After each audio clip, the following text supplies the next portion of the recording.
শাকিব খানের তুফান মুভি নিয়ে যদি আমি কিছু বলি তাহলে আমি বলবো যে বাংলাদেশে এর আগে এইরকম কোনো টিজার আমি দেখি নাই। তো এখন যে গুঞ্জনটা উঠতেছে যে শাকিব খানের বিপরীতে এখানে অভিনয় করবে আফরান নিশো, যিশু সেনগুপ্ত। তো এইখানে আফরান নিশো যদি ভিলেন হয়ে আসে তাহলে ব্যাপারটা ঠিক কেমন হয়, এটা নিয়ে নেটিজনদের ভিতর একটু কথা কাটাকাটি আছে। যেমন অনেকে চাচ্ছে যে আফরান নিশো ফিরে আসুক, তাও আবার তুফান মুভির ভিলেন হিসেবে। আবার অনেকে যাচ্ছে যে না, আমরা আফরান নিশোকে শাকিব খানের মুভিতে দেখতে চাই না, কারণ সে ডান্স করতে পারে না, সে অ্যাকশন করতে পারবে না, সে ভিলেন হিসেবে যোগ্যই না। তো আজকে এই ব্যাপারটা নিয়ে আমরা কথা বলবো যে আসলে আফরান নিশো কি পারবে কি পারবে না। তো এইখানে একটা কথা হচ্ছে, ভাই আফরান নিশো সে কিন্তু একটা জাত অভিনেতা।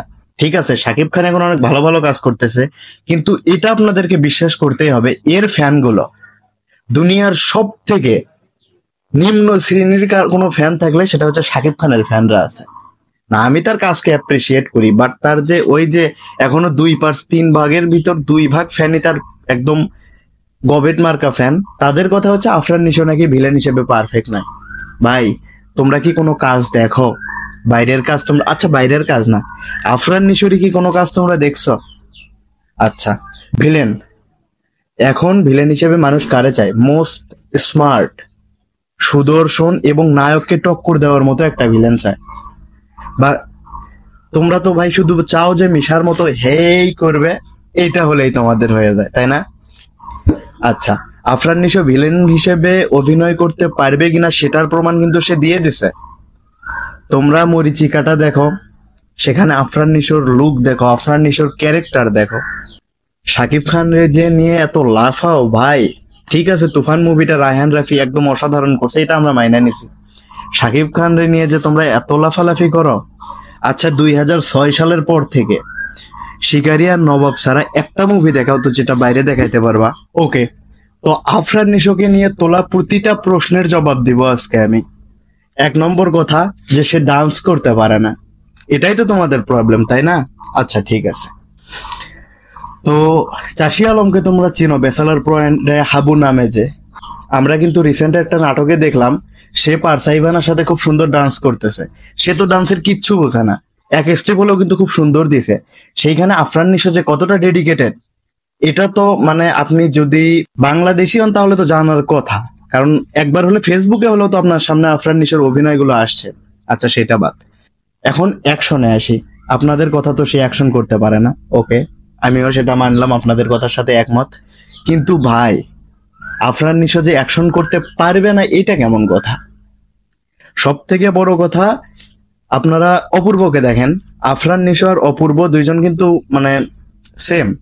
অপূর্বর এক্সপ্রেশন কিন্তু আফরান নিশোর থেকেও অনেক খারাপ। এরপরেও রিসেন্ট একটা নাটকে, নাটকটার নাম আমার ঠিক খেয়াল হচ্ছে না, সেইখানে কিন্তু আফরান নিশো যেই অপূর্ব যেই অ্যাকশনটা দেখাইছে, শাকিব খানের কোনো মুভিতে এরকম অ্যাকশন কিন্তু নাই। তাহলে অপূর্ব কিন্তু পারছে, আফরান নিশো অবশ্যই পারবে। এরপর কথা হচ্ছে যে ভাই আফরান নিশো যদি তুফান মুভিতে থাকে, তার যে হ্যান্ড টু হ্যান্ড ফাইট করতে হবে, এটার কি মানে আছে? যদি আমরা কেজিএফ এর কথা বলি, গারুরাকে দেখেন, গারুরা রকির সাথে কি কখনো হ্যান্ড টু হ্যান্ড ফাইটে গেছে? তারপরেও কিন্তু সব থেকে বড় ভিলেন ছিল গারুরা। যদি ভালোভাবে আপনি খেয়াল করে দেখেন তাহলে কিন্তু আধিরার থেকেও ভয়ঙ্কর ভিলেন হচ্ছে গারুরা, কারণ গারুরা খুব পুরো সাম্রাজ্যটাকে কিন্তু এক হাতে সামলাইছিল। এরপর দেখেন বিক্রম মুভির কথা যদি আমি বলি, সেখানে যে লাস্টে রোলেক্সের এন্ট্রিটা হয়, সেইখানে রোলেক্স কি কারোর সাথে হ্যান্ড টু হ্যান্ড ফাইট করছে? কিন্তু সেই এন্ট্রিটা কিন্তু সবার চোখে লাগে আছে, সবার মাথার ভিতর রোলেক্সের ক্যারেক্টারটা কিন্তু ঢুকে গেছে। তার মানে আফরান নিশোকে দিয়ে অবশ্যই সম্ভব। আর যদি তুফান মুভিতে আফরান নিশো ভিলেন হিসেবে আসে, আমি মনে করি এটা ইন্ডাস্ট্রির জন্য ভালো হবে, এটা সব ফ্যানদের জন্য ভালো হবে। আমি মনে করি এইরকম একটা ক্যারেক্টার, সাকিবের বিপরীতে ভিলেন হিসেবে ক্যারেক্টার যদি বাংলাদেশে এইরকম একটা নেগেটিভ ক্যারেক্টার, এইরকম একটা গ্যাংস্টারের বিপরীতে গ্যাংস্টার দাঁড় করাইতে চান, তাহলে আফরান নিশোকেই লাগবে। আফরান নিশো ব্যতীত বাংলাদেশে এখন পর্যন্ত এইরকম একটা ক্যারেক্টার করার মতো একটা মানুষও আপনি খুঁজে পাবেন না। সব ধরনের অভিনয়ে যদি বাংলাদেশে কোনো পারফেক্ট মানুষ থাকে তাহলে সেটা একজনই আছে, সেটা হচ্ছে আফরান নিশো, এটা আপনাকে মানতেই হবে। জাস্ট একটা কথা বলবো, সাকিব রে দিয়েও সম্ভব, আরিফিন শুভরে দিয়েও সম্ভব, সিয়াম রে দিয়েও সম্ভব, আফরান নিশোকে দিয়েও সম্ভব। ইন্ডাস্ট্রি টিকাইতে হলে শুধু একটা হিরো না, আমাদের প্রতিটা হিরোকে লাগবে। আমাদের সাকিবকে যেমন লাগবে, সিয়ামকে যেমন লাগবে, আফরান নিশোকেও তেমন লাগবে, শুভকেও তেমন লাগবে। আমাদের প্রতিটা হিরোকে সাপোর্ট করতে হবে। দেখেন, এই সামান্য মালায়ালাম ইন্ডাস্ট্রি, সামান্য তেলেগু ইন্ডাস্ট্রি, তামিল ইন্ডাস্ট্রি, যারা বলিউডের সামনে পাত্তা পাইতো না, সবসময় বলিউড অপমান করে কথা বলতো, তারা আজকে বলিউডকে টেক্কা দিয়ে মুভি বানাচ্ছে। তো ভাই, আমাদের দেশে অলরেডি 20 কোটি মানুষ আছে। তো যদি এরকম হিংসা হিংসি না করেন, কপি টপি এসব বলে লাফালাফি না করেন, আর একজনের ছবি দেখলে যে হা দিতে হবে এটা যদি বন্ধ করে দিতে পারেন, তাহলে অবশ্যই আমাদের ইন্ডাস্ট্রিও আগায় যাবে, বলিউডের সাথে আমরাও পাল্লা দিব। আপনাকে কেন আফরান নিশোর একটা পিক দেখলে সেখানে হা দিতে হবে? আপনি শাকিব খানের একটা পিক দেখলেও সেখানে রিয়েক্ট দেন। আফরান নিশোরটা দেখলে যদি ভালো না লাগে একটা লাইক দিয়ে দেন। আপনাদের দেশেরই তো হিরো। একটা কমেন্ট যদি করতে ইচ্ছা না করে কমেন্ট করার দরকার নেই, অ্যাভয়েড করে যান। মানে এটা নিয়ে তো রোস্ট করার কিছু নাই ভাই। জাস্ট ওকে যদি আপনার ভালো না লাগে অ্যাভয়েড করুন। আর যদি মুভি ভালো আসে তো নেগেটিভিটি না ছড়ায় মুভিটা দেখে আসেন।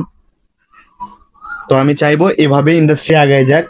আর শাকিব খানের তুফানের জন্য শুভকামনা। আর আমি আশা রাখি যে শাকিব খানের তুফান মুভিতে ভিলেন হিসেবে যদি কাউরে লাগে, সেটা আফরান নিশোরেই লাগবে। তো দেখা যাক কি হয়, মুভিতে আমি অবশ্যই দেখবো। আল্লাহ হাফেজ।